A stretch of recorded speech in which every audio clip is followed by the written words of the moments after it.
Waterproof makeup, beauty lock technique, lock beauty, এই ধরনের মেকআপগুলো নিয়ে যাদের এখনও কোয়ারিজ রয়েছে যে সেগুলো কিভাবে হয়, কেমন করে হয়। তো যাই হোক, আমাদের ক্লাসে প্রত্যেকটা বেসিক টু অ্যাডভান্স ক্লাসে এই ধরনের মেকআপ দেখানো হয়। এর সাথেও আরও অনেক কিছুই থাকে। ডিটেলসের জন্য অবশ্যই যোগাযোগ করে নিও 9064003644 এই নাম্বারে।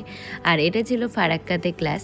তো যাই হোক, এরপর আমাদের শুরু হচ্ছে মালদাতে, ফারাক্কাতে 2 জায়গাতেই। তো যারা মালদা থেকে জয়েন করতে চাইছো তারা অবশ্যই যোগাযোগ করে নিও আমার নাম্বারে, কারণ মালদাতে আমি একবারই ক্লাস করাবো এবছরে। তো আর ফারাক্কাতে আমার মাঝে মধ্যে হতেই থাকে, কিন্তু মালদাতে একবারই করাবো। তো যারা করতে চাইছো অবশ্যই যোগাযোগ করে নিও। আর এই ছিল সেই ফাইনাল লুকটা। তোমাদের কেমন লাগছে অবশ্যই জানিও।